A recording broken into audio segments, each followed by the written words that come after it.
So what I want us to do is to start becoming more conscious, start choosing things in a better way for ourselves, and start creating a life that's going to gear us to really take advantage of the opportunities that are going to show up for us in the years to come. This podcast is brought to you by The Integrated Human. We work up, down, inside out to plug yourself into your potential. If you want to see what we are up to and what's next, sign up to our newsletter or follow us on social media. If you like what we are doing, we really appreciate it if you can like or post on social media and YouTube and help us grow. All right. Welcome to the Big and Small Podcast. I'm Jason Shields and I'm big. And I'm Marit Gabrielsen and I'm the tiny one. Very good. All right. I heard you have some questions. I have some questions. I actually have a paper. Ooh. People be loving on us. We do love getting questions from our audience. Yep. It's always nice and fascinating and fun to know what you guys are thinking. Yep. Because me and Jason thinks a lot, but also interesting to see what's out there. Mm-hmm. And the thing is, if you have that question, other people also have that question. Oh, for sure. So this is kind of taken from a podcast a while back. We talk about a lot in the Focus Continuum weekends. We talk a lot about I said personal growth, personal philosophy was what I meant. Personal philosophy and worldview, and goals in life. What you want to do, where you want to be, what you want. Not always that easy to identify. And when you don't know what you want yet, we talk about then you should build capacity. So it's about that, and we talked about it on a podcast also. So it's dear reader, the listener, he's not a reader, but listener, sent this email. Yep. And he says, some time ago, I heard the phrase, expand your capacity. Never thought about it, what he said, because you said it. For a while, I was hoping to hear one more time what it means and what to do with it and how you can put it into practice. I find myself putting energy into things that aren't entirely beneficial to my bigger goals and my path. And I can recognize that I'm capable of more, but currently not dialed in for the reprogramming. So that I understand that he sees that he could do more within the boxes that he can fill up, but right now maybe not the energy to fill them up is not there to expand the capacity. Is that was it the definition of capacity and how that looks? We get to the questions now. Okay, could you? All right. Okay. So, yeah. Okay. Example of things I want to expand in. 1, make more money and have a stronger economy. 2, train smarter and harder and have more energy for training in general. Mm-hmm. And 3, be more aware of my everyday choices and the consequences. This can be around food, relationship, priorities, and general health. Mm-hmm. So what he would like to hear regarding these questions here is if we could share some experience with how we do it, how we build our capacity, and how he can do that as well. There's a couple of things so we have this saying again, like Marit was saying, that if you don't know exactly what direction you want to go, then build your capacities, right? And your capacities are your physical strength and robustness, your ability to think abstractly, your connection with your emotions and your relationships, just strengthen all of the different centers and areas of your body. And it doesn't have to be necessarily something specific, but you just want to prepare yourself for the moment that you know that, okay, this is what I want and now I can go for it, because then you have the resources to really throw yourself at it.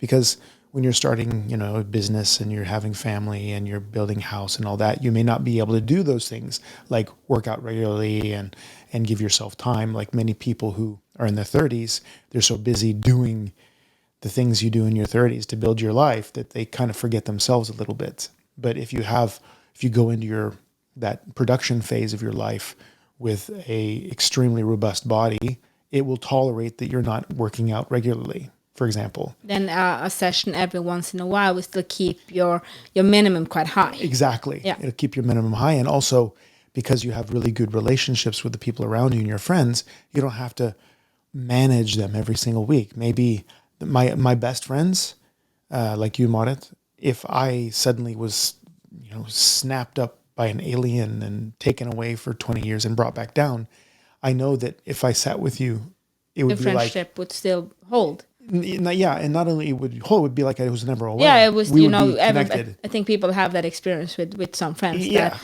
you haven't seen each other for 5 years, and then you say hi, and after 10 seconds, it's just like it was yesterday. Yeah, it's like yesterday, like me and Achim Yeah. Schließmann, for example, a great study buddy of me and Sieves. I have heard some of these stories from the student days, and you go, that can't be true. And then I met him, and he went, yeah, I remember that. Yeah. I'm like, okay. Yeah, exactly. Okay. Exactly. Yeah. So But you have those you friends. have people who just you are the same as, because your hearts have met for real.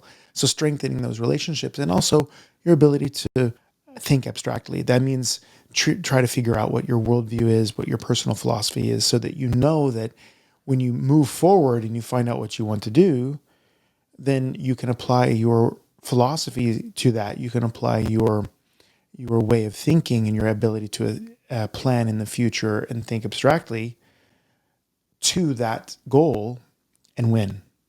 So that's part of it. But Marit and I, we kind of know what we want. You see, that's the whole point. World domination. Yeah. Right?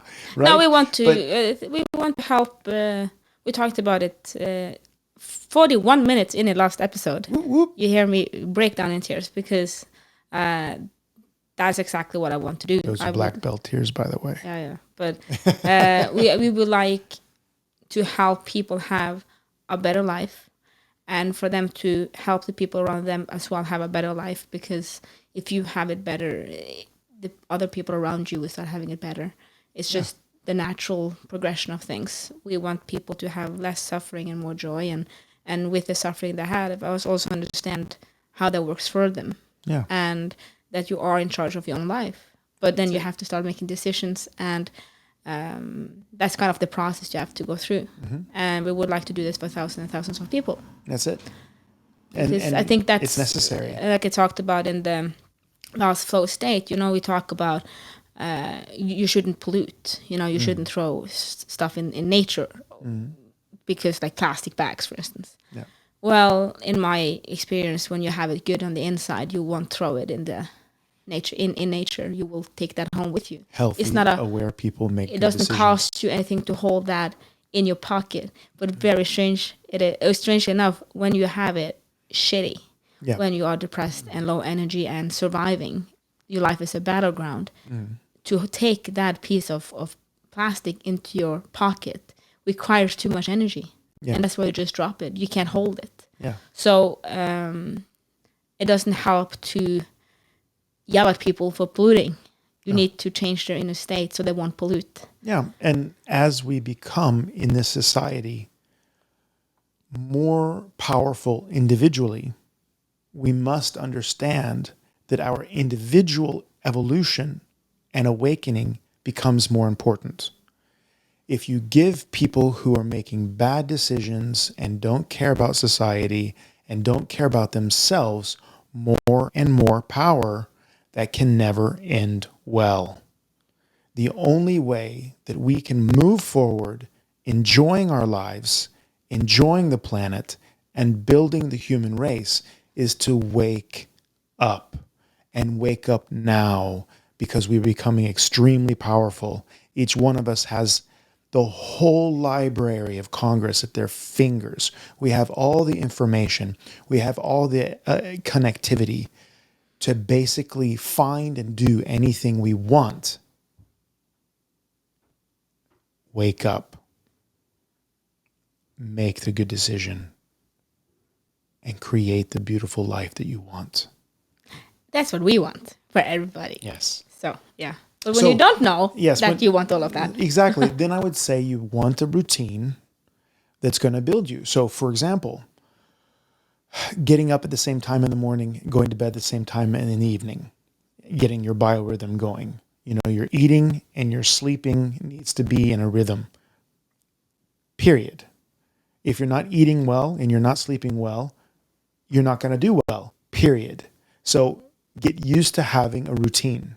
That's number one. Yes, and then I can just drop in because but I don't want to. Well, then you don't want to build your capacity either. Yeah, then Because then the building forget it. capacity, Yeah. you have to hold building capacity. What are you actually asking for?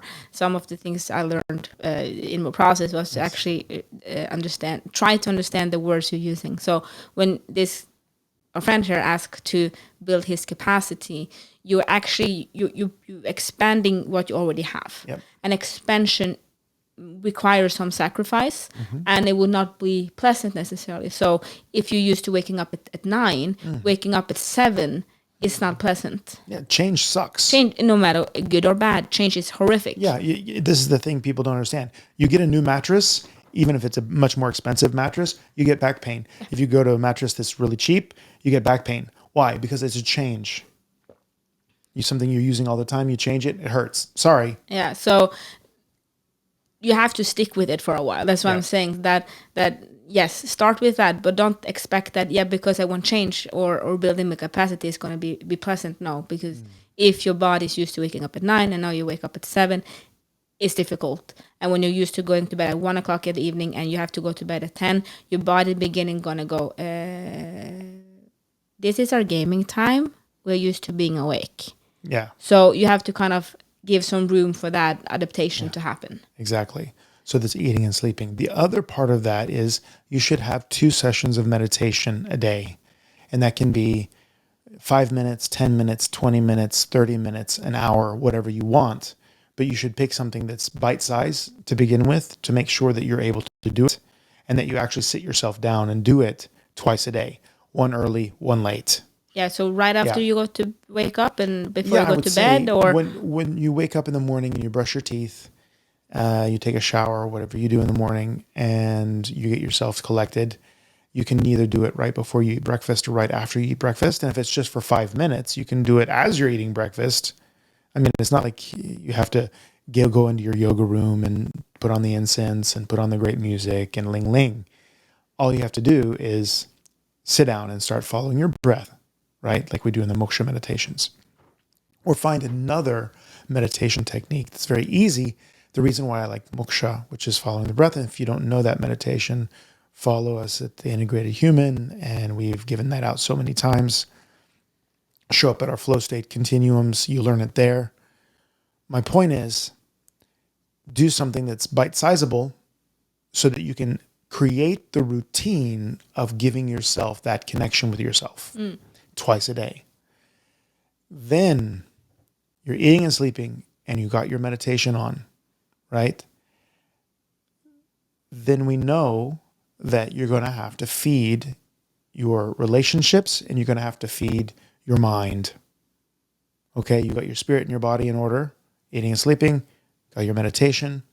Then I would say that you definitely, absolutely, positively want to find some way of enriching your ability to understand the world, whether that's going to be philosophy, it's going to be science, it's going to be religions. It's comparative religions is really interesting to look at.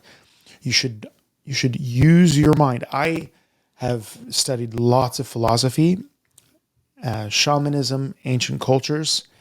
Now, to stimulate my brain, I'm playing chess for calculation ability and abstract thinking and to understand because it's very abstract. I use that for a period and then go to something else, right? You should be enriching your relationship with the world, and then you should enrich your late relationship with people. One mind, world, heart, people. So you should find every day somebody you can check in on. Maybe there's an old lady in your apartment complex that doesn't get out, and check in with her and make sure that she's okay and that things are good. Maybe take over some cookies to her instead of waiting for her to bring you cookies. Care about something, care about somebody. one of our great friends, Amir.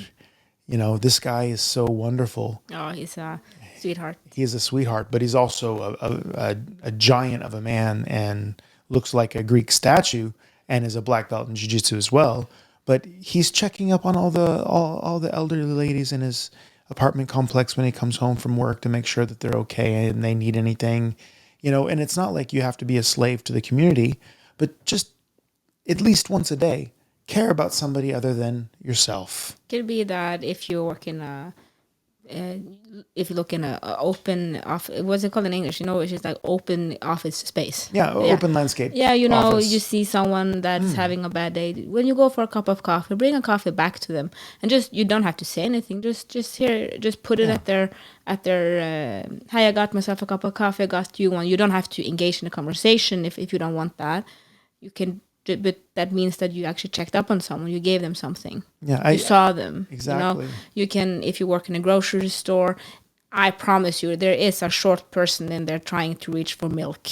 Yeah. Often me. So now I got to. You may meet Marit. You know, I'm climbing. I said it before. I'm not very tall, so I climb in Norway.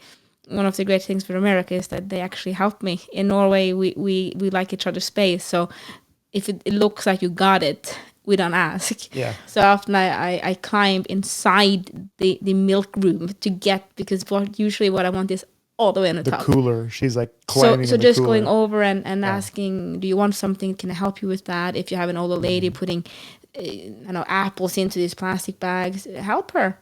Exactly. It's not about, you don't have to kind of, I don't know, engage in a 2-hour conversation if you don't want to, but it's small actions. And like the other day, have eyes on more than yourself. Like the other day, we were at the local cafe, and it was a lovely couple next to us that had a child with them that was in a wheelchair, a handicapped child, and they left the cafe, but they forgot their purse. Yeah. You know, and you saw that, and you made sure that the nice lady that had then walked out of the cafe got her purse. Yeah. That made her day better. So because losing your purse is kind of, and you don't know where it is and what you lost, and it's your passport because they weren't from Norway, and you know, it can create a lot of stress. But then you help then reduce that stress. So there's the small actions. Yeah, and that's the thing. You know, this is also a thing, because some of us fear that if we interact with others, we'll never get away from them. They kind of eat you up, right? But then They want something from you. Or they want something for you, right? But what you could do is you could do random acts of kindness, be it like a kindness criminal. You kind of do something nice for a person. Don't expect anything. You don't even have to necessarily have a conversation with them. Just look for things that you can make people's life a little lighter with.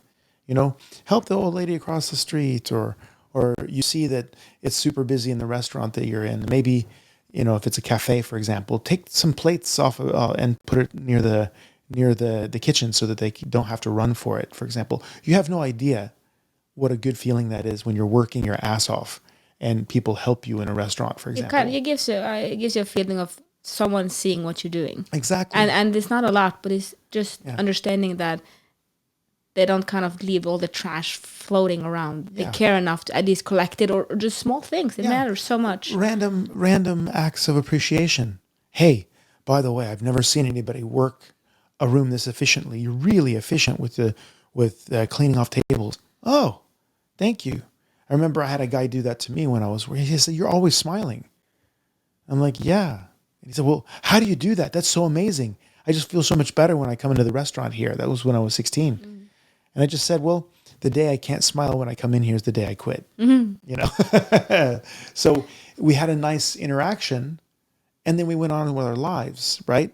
But having those random acts of appreciation, random acts of kindness, and hopefully structured contact with your friends, having some kind of emotionally fulfilling connection is important. And what that is for you, it's for you to decide. But that's... And I think this random acts of kindness is very important to this society, because we have with so much online, Yeah. and that to be seen in the physical world is extremely important, and it doesn't take much. When our friend here also talks about, with the economy, I'm like, the first question to ask yourself if you want to build a stronger economy is to figure out what to use your money on. Huh. Where are they going? Yeah. Where are they going? And if you're not structured and you go to buy groceries every day, well, it's a lot of leakage. So if you want to build a stronger economy, you need to make a budget. You need to have different accounts so you can separate your money. You need to have self-discipline within the economy. If not, it will not grow. If you have a larger number on your credit card, you will use that number Exactly. every time. There's a book called The Richest Man in Babylon. I recommend that book very much. It was one of the books that I read when I was young. And the other one is The Wealthy Barber. So those two books, every young person should read. If you're in your late teens, early 20s, you should definitely get a hold of those books, because that gives you a very concrete, fundamental understanding of money and how to become successful if you want that. Because you're like, yeah, but you don't know what job I have. How can I be successful? There was a lady, an African-American lady, who cleaned houses for a living. And she died in the 80s, and she left over $3 million to the university in her area. $3 million. That's a lot of money. In the 80s, that was a fortune, man. That was money. That was like $500 million now. It was a lot of money. And she cleaned houses for a living because she didn't use money. And if you think about how much money you make in your lifetime, everybody's a millionaire as long as they didn't spend it somewhere, right? So the idea is that if you increase your standard of living, it never goes down again. Oh, it's the worst. Yeah. We won't go down. It sucks, right? You don't want to go down. Try to go from a house to an apartment, or an apartment to a room that's with a shared kitchen somewhere. It's pain. It's punishment. Pain. It's pain, right? So the whole point is that if you're paying for a white t-shirt and some jeans and you look good in them, don't buy the Armani shirts. Don't buy the Diesel jeans. They're just jeans, man. You have to figure out where you really want to put your attention and your focus, and guys, seriously, get off eBay. Don't Wish in Norway is like the Chinese thing. You can go on Wish and buy lots of cheap junk. Stop it. Just stop it. Stop buying stuff you're not going to use, or things that are just trash in two weeks. Even if they're funny, stop it.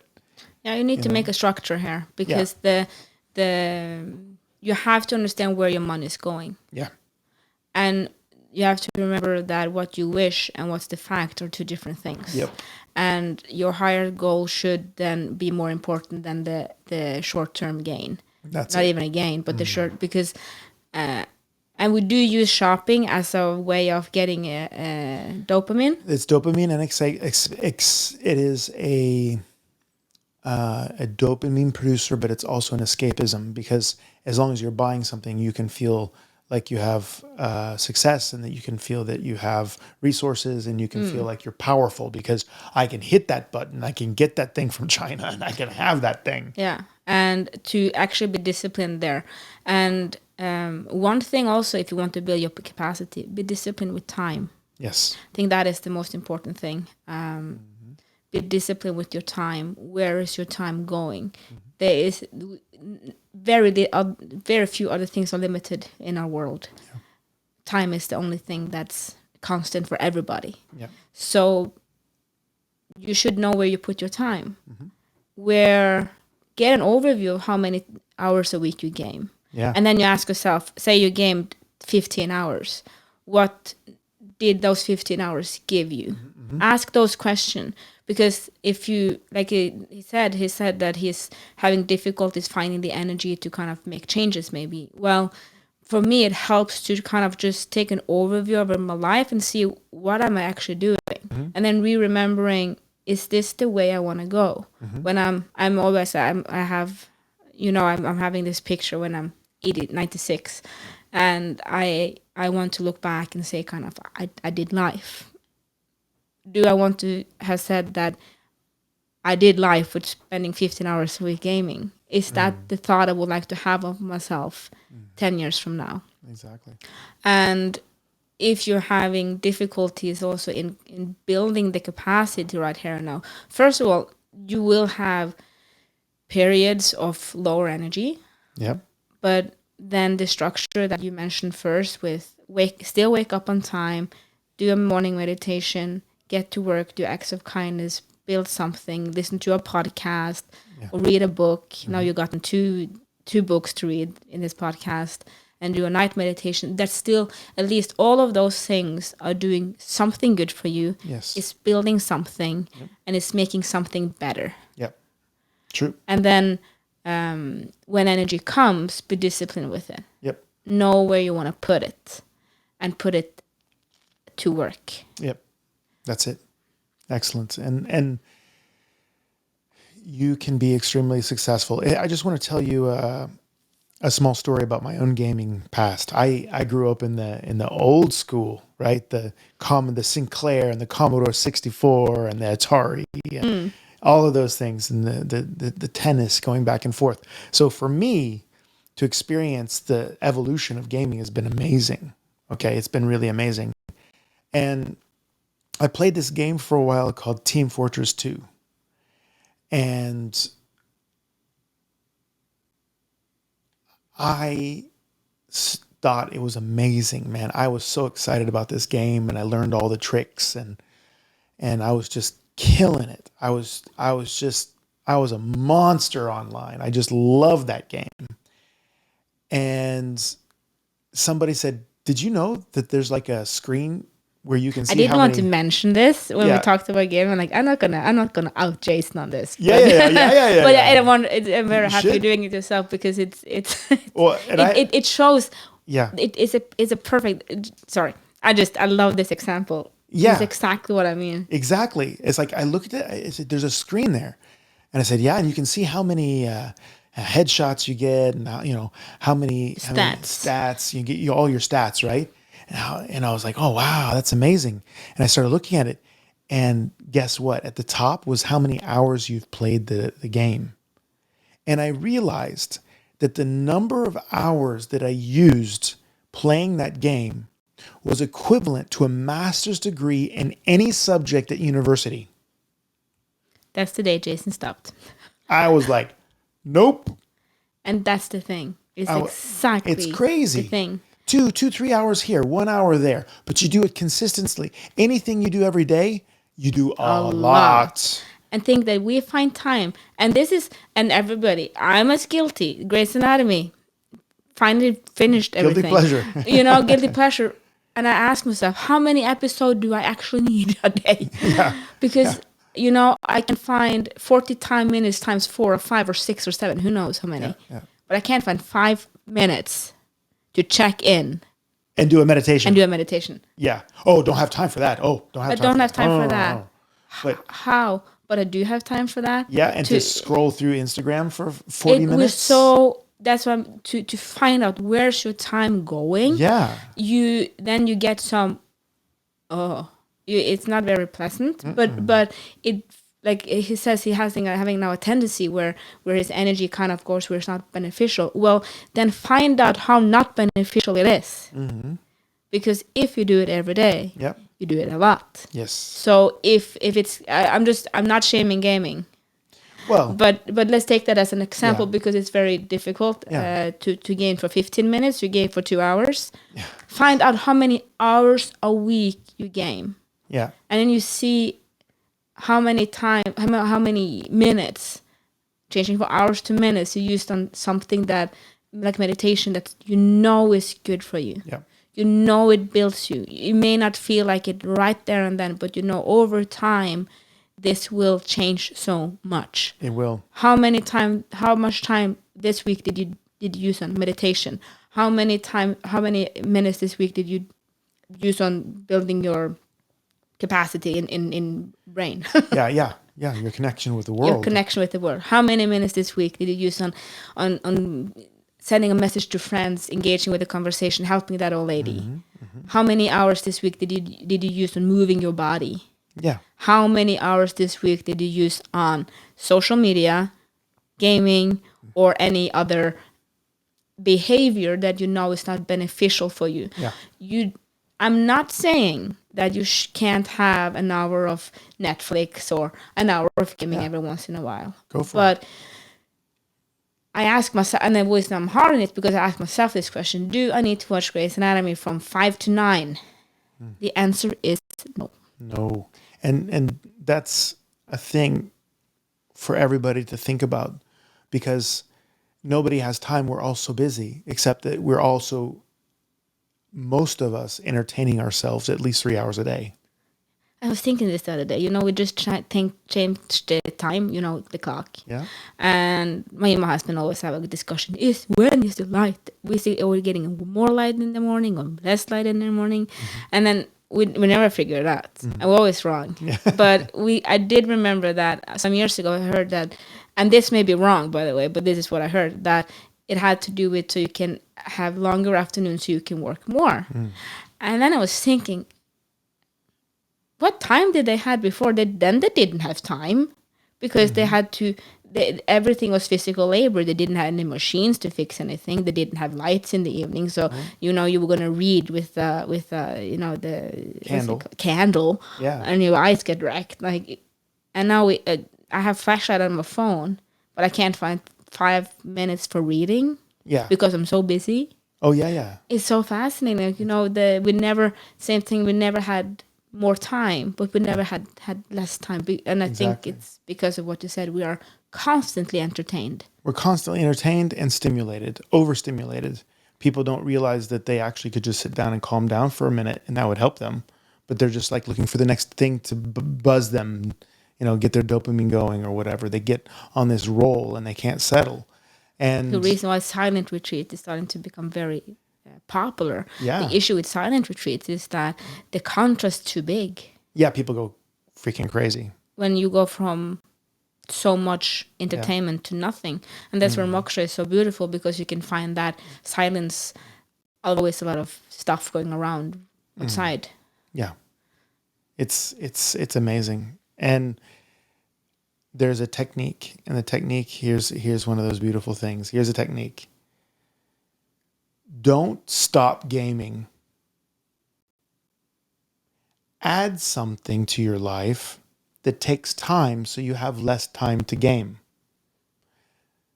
If you drop gaming, I'll never game again, you'll end up gaming again probably, because you haven't kind of, in a way, watered it out so that you take the energy out of it.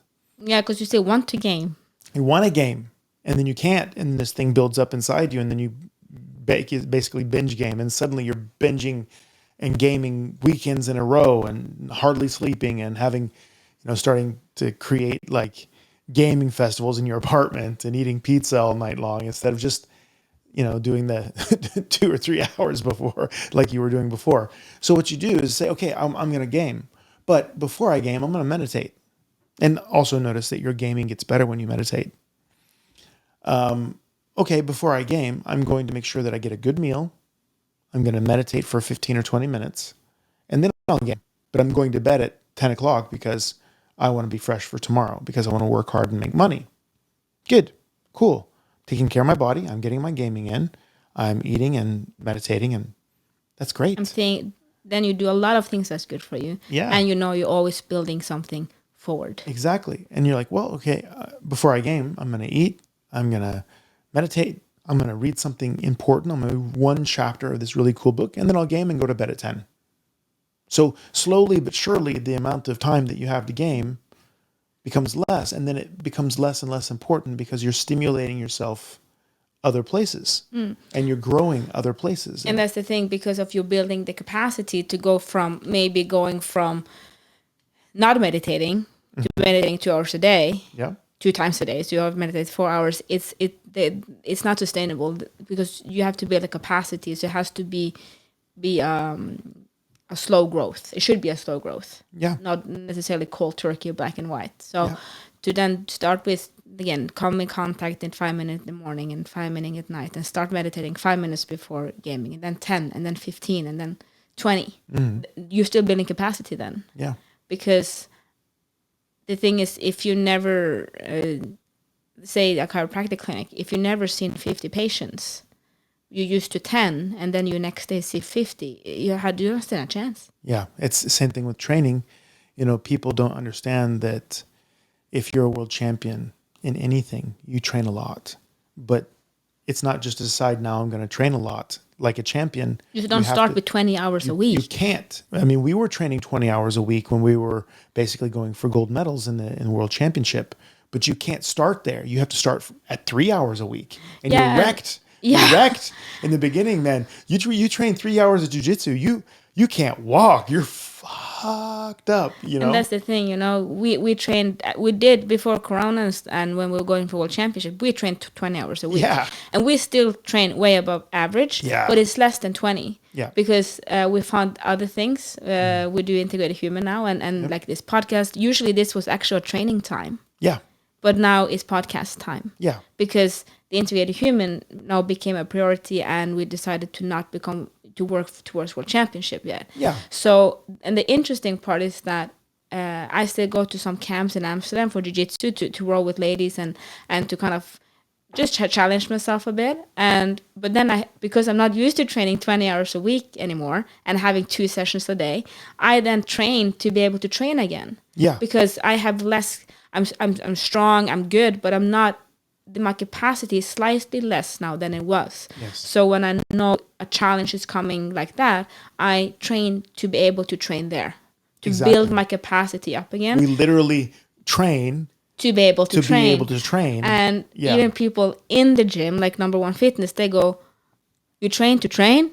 Yeah, because I'm not used to 2 hours, two sessions a day. Yeah, 2 hard sessions a day, guys. If you do that for 2 or 3 or 4 days in a row, It's your and body just gets you're so going down wrecked. there, you're paying to get there, it's paying Yeah. tickets, you want to And be you're able to not get the sleeping most great out 'cause of it's it. new. Yeah, it's new. So- yeah. Oh my god. You build your capacity. Yeah. Luckily enough, because I've had that capacity before, Yeah. it goes quite quickly to build it up Yeah, it's a again, short because reach. I've already done it, so my body remembers it, Mm-hmm. and that's the thing with everything. That's why, like, building the capacity will never hurt you, because you always have it. Yes. And when you've done it once, you will remember to do it again. But to Exactly. do it the first time, Yeah. that's the difficult. Yeah. To be able to go to bed at 10 and wake up at 7. Yeah. If you have done that for a period, you build a capacity, and then life happens and you get out of it a bit, but then you want to come back to it, it's going to be easier Yeah. because you've done it. Yeah. But it have to been established first. Yeah. And that's the thing that's often difficult. And that's why the gold of being a young person, because you're building those capacities so later on you can access them if you want to. Once you've been in world-class shape, even if you don't train for many years, you can still get back into that shape and it will go way faster than if you've never trained before. If you've never trained before and you're 45, you can never get in as good a shape as you would have been able to get in your 20s. But if you were in peak shape in your 20s and you're 45, you can actually get back in almost that shape. And that's why this genius, like what Jason said, that if you don't know what you want, build capacity. Build capacity. Because if you're 21 now yeah. or 33, Yeah.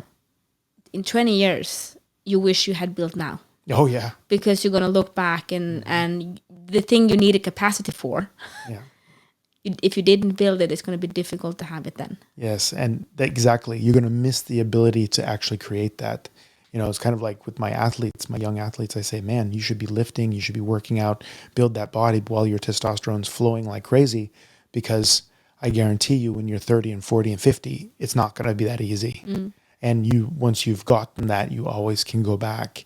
And I very, very, very seldom think that people look back when they're 50 and go, I'm so glad I used 5 hours every single evening playing video games.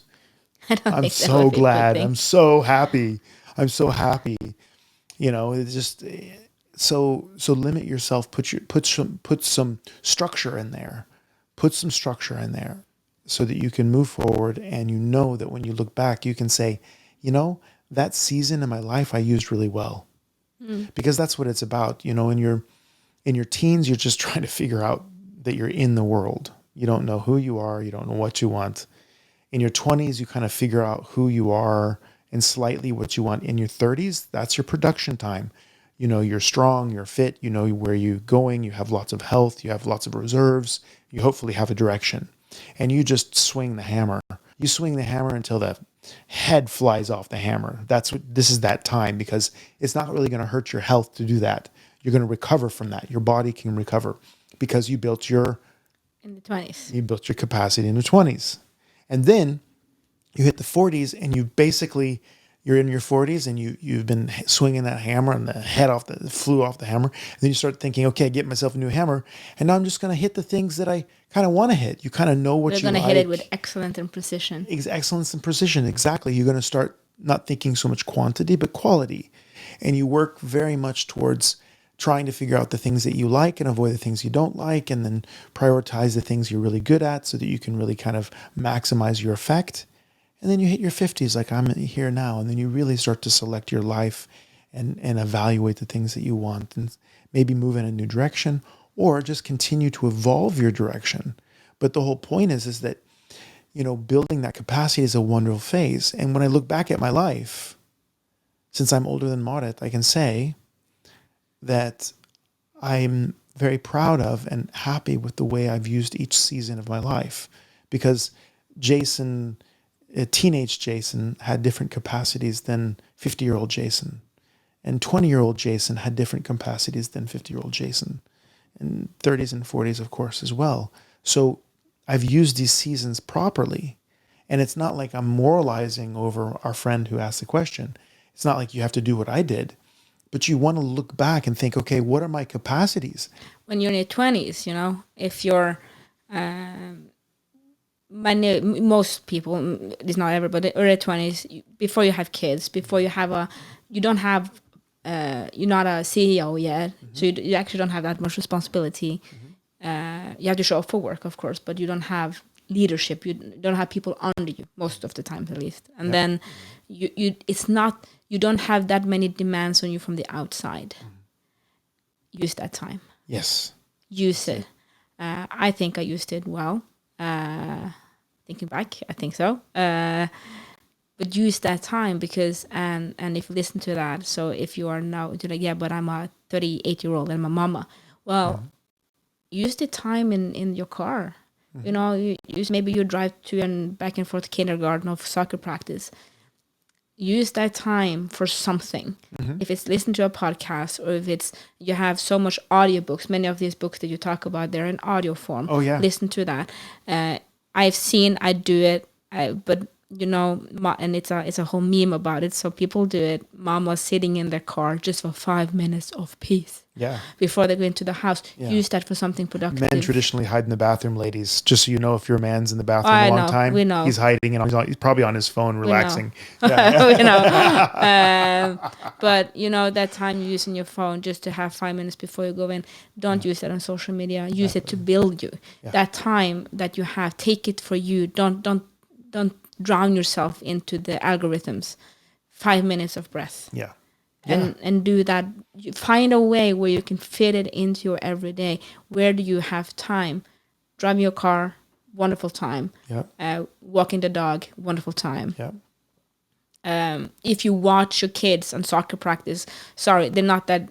First of all, like we said in an earlier podcast, use that time to work out. Yes. Show up at their games. Of course, but it's practice. But practice, you should be training. You should be running around so they see you training and they will train. Exactly. Shouldn't go hiding. Because your kids become you when they grow up, which means if you're just standing there eating muffins and smoking a cigarette while they're training, that's what they'll do when they're adults.